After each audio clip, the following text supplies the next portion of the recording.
Ok, salut tout le monde. Alors aujourd'hui, on revient avec, XBPS, hein. Maintenant, on est dans notre environnement Void Linux. Donc, on va. En fait, ce dont il s'agit, c'est ce que j'ai écrit là, XBPS install depuis un dépôt local. C'est ça qui va se passer en fait. Parce que on va cloner un dépôt sur GitHub, le dépôt de Void Package, et à partir de là, on va utiliser XBPS source pour compiler nos paquets, qu'ils soient des paquets officiels ou des paquets non free. Donc là, aujourd'hui, on va compiler et installer Google Chrome, puisque c'est un paquet non free qu'on ne trouve pas dans les dépôts officiels. Et on va voir comment procéder. Alors, dans un premier temps, j'ai dit cloner le dépôt. Donc pour ceci,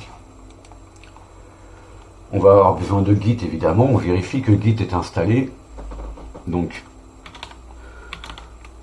sudo xbps install, on a dit Git et puis xtools.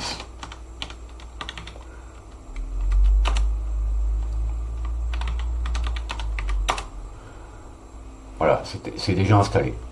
Par contre, ce qu'on peut faire, c'est ce qui est bien, c'est aussi d'avoir son système à jour avant d'installer d'autres outils. Ok, on est à jour. Ensuite, donc j'ai dit qu'on allait faire un git. Donc je vais nettoyer ça. Ok, alors git clone. Donc là on va cloner sur GitHub. Donc https github.com void-linux void-package au pluriel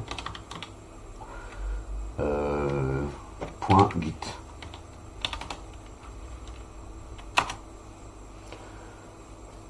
Donc là ça peut prendre un peu de temps, on va télécharger à peu près 500 mégas de données.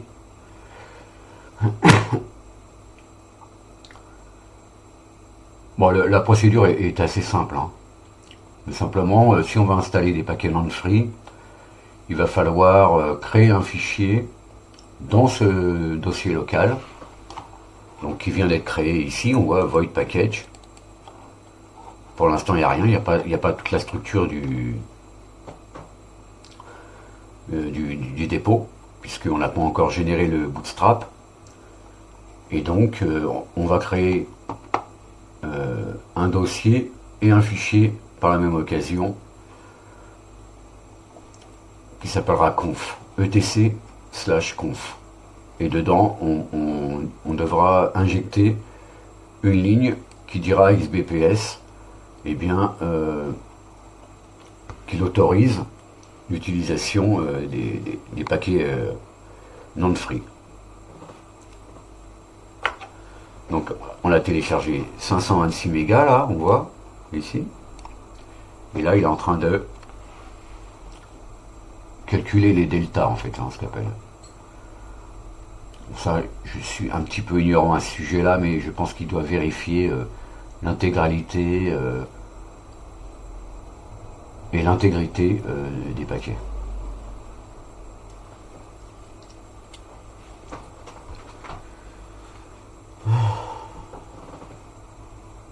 Donc là, ça dépend plus de notre connexion, ça va dépendre du calcul auquel peut procéder votre processeur en fait, hein. Plus vous avez quelque chose de puissant, plus ça ira vite.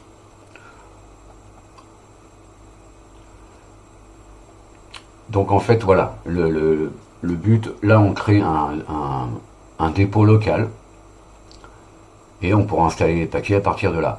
Donc de temps en temps, il est bon aussi, on peut remettre à jour cette base de données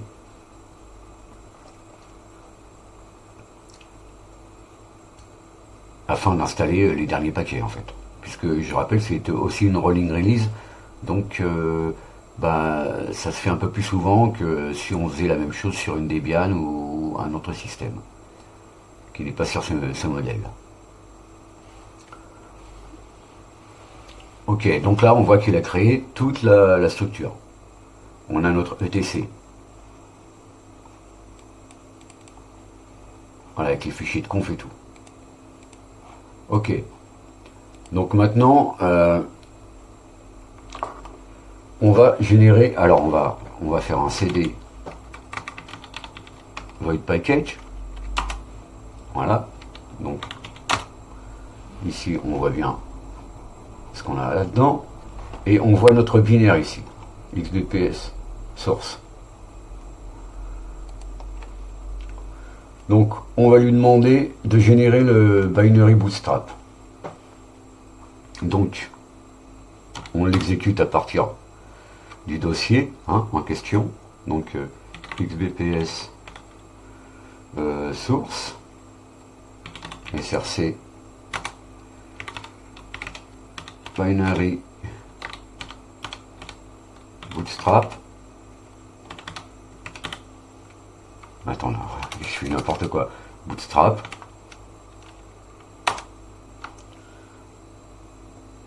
Voilà. Il installe un certain nombre d'utilitaires. Donc, notamment GCC, on voit. Beans curl, enfin libcurl. Il a besoin d'un certain nombre d'outils. Voilà.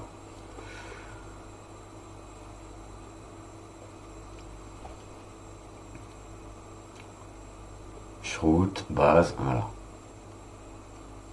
Bash root. Maintenant il est paquets et il configure.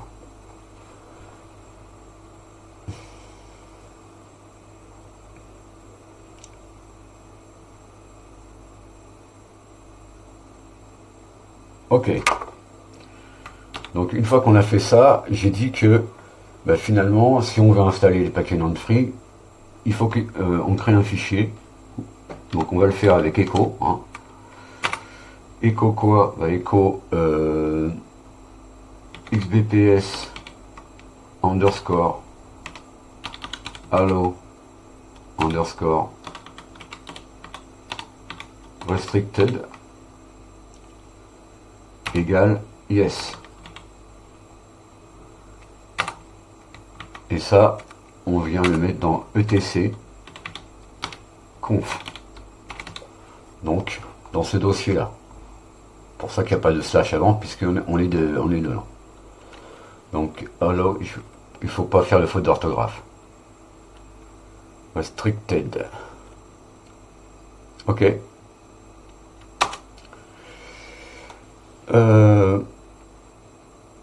Maintenant, on va voir à compiler notre Google Chrome. Donc on va faire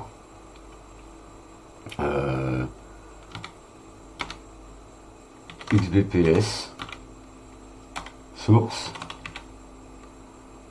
package,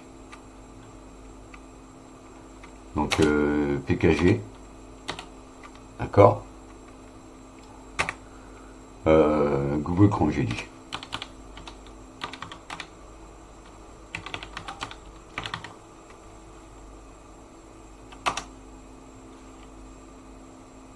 Non, ça je fais la directory. Ah, je fais toujours des fautes. XBPS. Donc là, il va le compiler. Donc il va chercher sur le Google, le site de Google, la dernière version et les dépendances. On voit bien Python 3, HTML2, texte, machin. Tout ça, c'est les dépendances. D'ailleurs, on voit que c'est un paquet deb. Donc c'est c'est un fichier deb que met Google à disposition pour les distributions Linux. Et à partir de là, bah, eh bien, euh, il va extraire les paquets deb et les compiler pour la Void. Parce qu'évidemment, on n'installe pas des paquets deb sur Void. Ok. Donc maintenant, une fois qu'il est compilé, on peut lui dire, donc maintenant on utilise la commande xbps normale, donc sudo xbps install, et on lui dit repository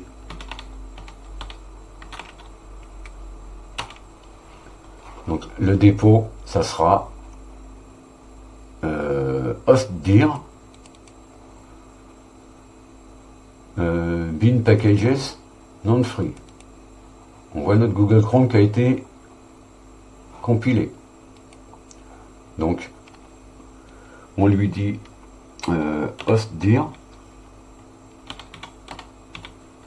donc dossier local, hein, bin package au pluriel, et cela est non free. Et qu'est-ce qu'on va installer? Donc Google Chrome. Mon mot de passe. Est-ce que je vais installer les 300 mégas de Google? Donc voilà. Un paquet installé, un configuré. Donc maintenant si je regarde ici, Internet, j'ai mon Google Chrome.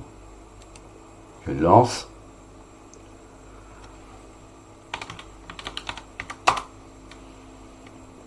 Voilà. Et effectivement, je ne sais pas si on va pouvoir help about Google Chrome. On a la version 109, ça.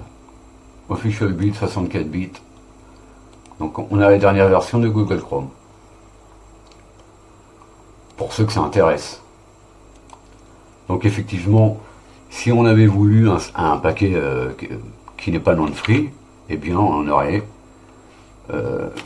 ici fait ok, mon paquet, et ici comme ceci. C'est là où se trouvent les autres. Si je regarde ici, là c'est le cache. On voit tous nos paquets. Alors ça c'est quand on a fait le bootstrap en fait. Hein. XBPS, donc la dernière version de XBPS avec la signature. Ça c'est les outils aussi. On a SED, voilà, tout ce que tout. On a Python 3, HTML de texte qu'on a vu tout à l'heure, OpenSSL. Voilà, tout ce qui permet de faire la compile. Les sources, Google Chrome, on voit que c'est un point .deb. Et masterdir. Masterdir, voilà, il a construit, on va dire, un fake, un environnement fake. Hein. Bin. Donc là, on est dans Home, nom utilisateur, votre package, masterdir bin. Voilà. Tous nos binaires. Donc voilà les amis, c'est pas très difficile, il faut juste suivre la procédure. Je crois que si je fais ls, je crois que c'est source package.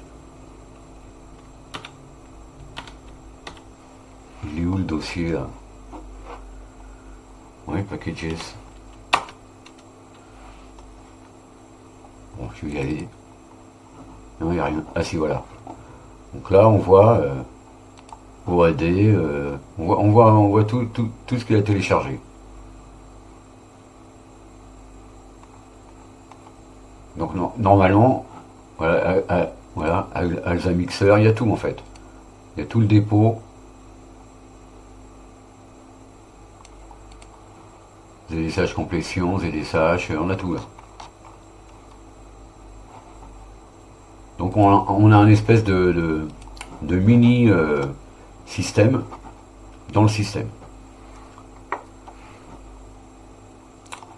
Voilà, voilà. J'espère que cette petite vidéo vous a plu. C'était assez court, je la voulais assez courte. Et donc en attendant, bah, débrouillez-vous, essayez de faire la même chose. Donc on peut aussi faire la même procédure à partir d'un shroot. Donc si vous êtes sur une image void et que vous voulez installer dans votre installation existante, vous pouvez le faire. Pour ça, il faut aller suivre les instructions sur le GitHub. Hein. Donc là, j'ai pris la méthode simple, de manière à ce que ça soit rapide, voilà. Donc je vous dis à une prochaine fois. Donc là, la prochaine fois, on sera plus dans Void Linux. Ou en tout cas, le sujet principal, ça ne concernera pas forcément XBPS. Voilà, je vous dis à la prochaine. Allez, salut.